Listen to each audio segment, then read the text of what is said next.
He was doing a play called Slab Boys in New York. The casting director at the time said, "You got to meet this young actor. He's quite the rage. He's very handsome, and his performances were excellent. And he was on the come at the time. So we brought him in. We interviewed him. He felt perfect for the character he wanted to play. He had that ice quality to him." Figured it out yet? What's that? Who's the best pilot? Well, we went through the flight school. We went through the jams through flight school as much as we could handle. The actors had to go through a lot to become those fighter pilots, because we actually filmed them in the cockpit and got some great footage of them flying in the back seat of an F-14, which was quite a thrill for everybody. We went out on the aircraft carriers. They were running maneuvers. In fact, one of the aircraft carriers that we used in the movie left mysteriously. We had to get another one or get permission to use another one because they went off on this secret mission when they were flying air cover for the F-111s when we bombed Libya. I don't like you because you're unsafe. That's right. When you get Val on a movie, you know he's going to put 110% effort into creating something that's unique and special, that audiences can really enjoy. And, when you put somebody in front of an audience on a 100-foot screen, it doesn't lie. The camera doesn't lie. It shows you right into your soul.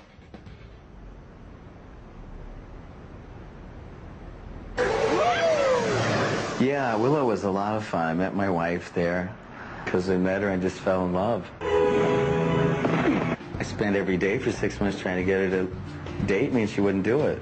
I'd buy tickets to whatever play I'd overhear her saying she liked, and then I'd mention, Tuesday, Wednesday, and Thursday that I had tickets, and then Friday she'd say, "Oh, I'm sorry, I'm busy." She was awful. But I'd seen her in a play called The Genius. I was too shy to meet her, so I'd watch her leave the theater and go over to the pub and follow her like a stalker. I was a junior stalker. I told her the story, too, and she didn't believe me, but I told her what she used to wear, so then she believed. He's also a hell of a good father, and he really loves his children. He cares about them. First and foremost in his life are his kids, are Mercedes and Jack. It's great. I love being a dad. The essence of him is the way he is with his kids. He's a real sweetheart. When I saw him as a father, I really honestly don't know how dedicated a parent I would be if they weren't so cool. They're just more interesting than most people. I have no more friends anymore. They call me and say, "Hi, is Mercedes there?" And we take her out instead, and people come over and play with my son instead of me. I lived the hardest life. I remember the first time my daughter was upset that I was famous. She came in very upset one day. She was quite small, but my son was just, 2 or 2.5. Said, "Jack doesn't believe you're Batman. He thinks he's Batman." And I keep telling him he's really upsetting me. I said, I don't know what to say. She said, "Well, prove it."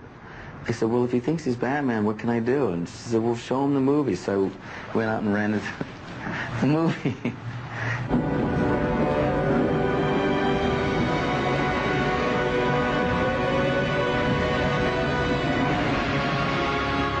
And so my son, I don't know how, he was like 2.5 years old, but he was sitting there watching the movie like this.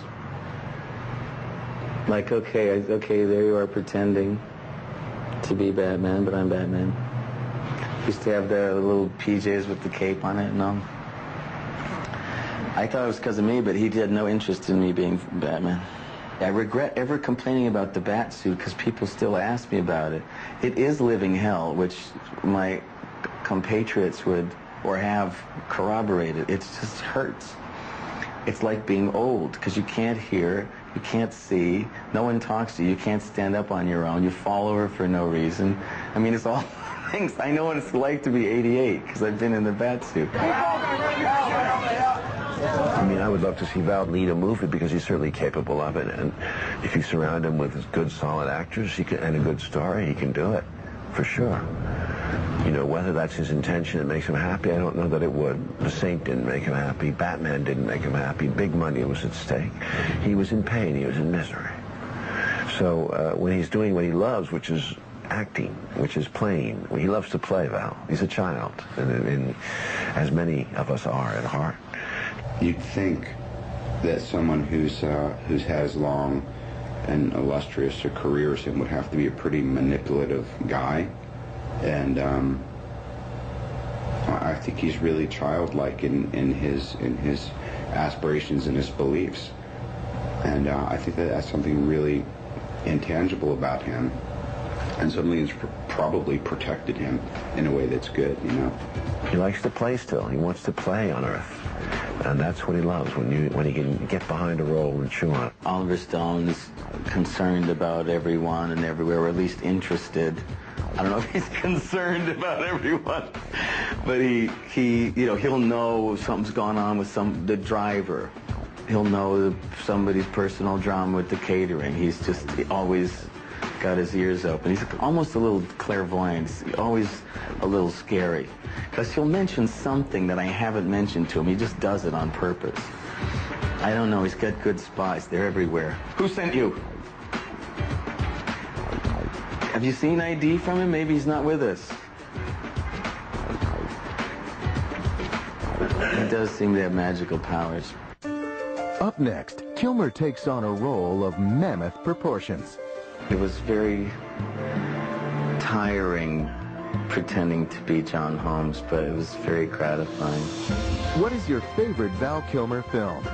Visit biography.com and take our quick poll.